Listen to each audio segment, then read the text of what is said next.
Tito, wala namang tao. Alam mo ba kung bakit maraming lalaking nangangaliwa? Dahil hindi marunong magpaligaya yung babae. Naturuan kita. Tito, wala namang tao eh. Isang dalaga mula sa probinsya ay kilala sa kanyang kagandahan at kadalisayan.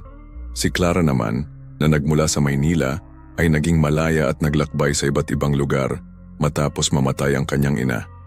Sa hindi inaasahang pagkakataon, magtatagpo muli ang kanilang mga landas. Magdudulot ito ng malaking pagbabago sa kanilang mga buhay. Sa isang tahimik na nayon, nagsimula ang kwento ng dalawang magkaibigang sina Sabel at Clara. Mula pagkabata, magkasama sila sa lahat ng bagay at nagbahagi ng mga pangarap at pag-asa. Pero hindi laging madali ang buhay sa kanilang simpleng nayon. Ang kahirapan ay nagtulak sa pamilya ni Clara na umalis sa kanilang tahanan at maghanap ng bagong simula sa lungsod para gumanda ang kanilang kinabukasan. Napakabilis ng pag-alis ni Clara na hindi na siya nakapagpaalam kay Sabel. Nasaktan si Sabel nang malaman niyang umalis ang kanyang matalik na kaibigan at nawala ang kanyang pag-asa. Para bang gumuho ang kanyang mundo, puno ng kalungkutan dahil pakiramdam niya ay mag-isa na lang siya.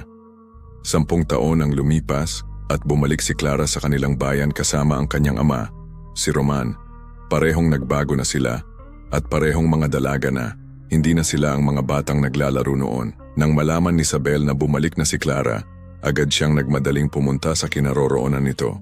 Pero bago pa man siya umalis, pinuntahan muna niya ang kanyang kasintahan, si Lando, upang samahan siya. Kitang-kita sa mga mata nila ang excitement ng magkita ang dalawa. Nagkwentuhan agad sila tungkol sa kanilang mga buhay-buhay sa loob ng isang dekada. Biglang sumilay ang tingin ni Roman, ang ama ni Clara, at napahanga sa kagandahan ni Sabel. Nakikita sa kanyang mga mata ang kakaibang interes kay Sabel. Dahil ngayon na lang ulit sila nagkita, napagpasyahan ng dalawang magkaibigan na balikan ang kanilang mga nakagawian noong bata pa sila. Sama-sama silang nagpunta sa ilog, nagkwentuhan at masayang naligo. Naging dalaga na ang dalawang magkaibigan. Nang matapos magtampisaw sa ilog, nagpasaya silang bumalik na. Nakita ni Sabel na malaki na ang pinagbago ni Clara. Tila wala siyang pakialam kung may makakita sa kanyang dalawang push the button. Bakas sa kanyang mga kilos ang pagiging malaya at walang paki sa mga iisipin ng iba. Habang si Lando ay nag-e-enjoy sa pagsilay sa kagandahan ni Clara.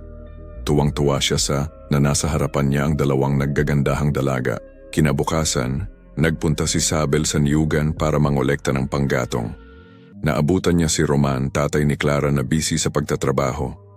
Habang dumadampot ng mga kahoy si Sabel, parang biglang nagliyab ang damdamin ni Roman para sa dalaga at hindi niya mapigilan ang sarili na mapatitig sa kagandahan ng dalaga. Si Lando naman, ang kasintahan ni Sabel, ay baliw na baliw para kay Sabel. Kaya lang ang tangi niyang problema ay hanggang tingin lamang siya sa kanyang kasintahan dahil hindi pa niya natitikman kailanman ang bibingka nito. Tila nakaharang ang isang matayog na pader sa pagitan ng magkasintahan dahil hindi siya maka-score kay Sabel. Dahil sa pagkadismaya, palagi siyang nagagalit kay Sabel. Ang madalas nilang pagtatalo ay palaging umiikot sa ganitong pag-uusap isang araw. Habang magkasama ang dalawang magkaibigan, nalaman ni Clara na si Sabel ay hindi pa nahahawakan ng kahit sino, kahit si Lando na kanyang nobyo ay walang magawa dito. Dahil lumaki si Clara sa Maynila, bihasa si Clara sa mga ganitong bagay. Kaya naman hindi siya nag-alinlangan na turuan si Sabel kung paano pasayahin ng lalaki. Habang nasa ilog, tinuro ni Clara ang tamang paghalik. Subalit maya-maya ay huminto si Sabel dahil sa kakaibang init ng katawan. Sa mga susunod na eksena matutuklasan natin na ang mga kinikilos ni Clara ay may lihim na motibo. May plano pala siyang binyagan si Lando, nagpanggap siyang masakit ang paa, kaya pumunta sila sa isang kubo. Doon, isa sa katuparan ni Clara ang kanyang hindi magandang plano. Habang nasa loob ng kubo, nagkaroon ng mainit na tagpo ang dalawa. Pero ang lahat ng ito ay hindi rin magtatagal dahil nang pumunta si Sabel doon para hanapin si Lando, nakita niya ang dalawa na naglalato-lato. Hindi makapaniwala si Sabel sa panlulokong ginawa ng kanyang matalik na kaibigan at ng kanyang kasintahan. Kahit sino ay maiiyak talaga kapag naranasan ang ganitong sitwasyon. Dahil sa sama ng loob, pumunta siya sa bahay ni Mang Roman. Pinahayag niya sa ama ni Clara na nagtaksil si Lando at Clara sa kanya at ibinuhos kay Roman ang pagiyak. Magandang oportunidad naman ito para kay Roman. Hindi na ito pinalagpas at nagkaroon ng mainit na tagpo ang dalawa. Napakapalad ni Roman dahil siya ang nakakuha ng freshly baked na bibingka ni Isabel. Subalit ang lahat ng ito pala ay magiging dahilan ng isang napakalaking pagbabago sa relasyon ng dalawang mag-best friend. Si Clara na walang alam na siya ang magiging dahilan kung bakit hahantong sa isang trahedya ang mga susunod na eksena. Samantala, si Mang Roman ay labis ang pagsisisi sa kanyang ginawa. Halos araw at gabi ay binabagabag siya ng kanyang konsensya at hindi makatulog gabi-gabi. Patuloy na pinapaalala ng kanyang konsensya ang napakalaking pagkakamaling nagawa niya, na kailanman ay hinding-hindi na mababago pa. Nang maglaon, hindi na kayang itago ni Isabel ang lahat. Kaya habang magkasama ay inamin niya kay Lando ang katotohanan. Sinabi ni Isabel kay Lando na nahuli niya sila ni Clara, na nilalaro niya ang lato-lato ni Lando sa kubo. Dahil sa kanyang emosyon, inamin din ni Isabel na kung ano ang ginagawa nila ni Clara, ay ganun din ang ginagawa nila ni Mang Roman. Hindi makapaniwala sa narinig si Lando at labis ang kanyang galit dahil ang bibingka na matagal niya nang gustong makuha ay pinitas ni Mang Roman. Dahil sa galit ni Lando, hinanap niya si Mang Roman bitbit ang isang matalim na bagay. Nang makita niya si Roman sa nyugan, nagsimula silang mag-away dahilan para masunog ang kubo dahil sa gasera. Natalo si Mang Roman dahil malakas ang pangangatawan ni Lando. Biglang dumating si Clara at Isabel at natunghayan nila ang mga pangyayari. Pinigilan nila si Lando subalit hindi ito nagpaawat. Sinampal siya ni Clara si Lando dahil ayaw niyang maniwala na kayang gawin niyon ng kanyang ama.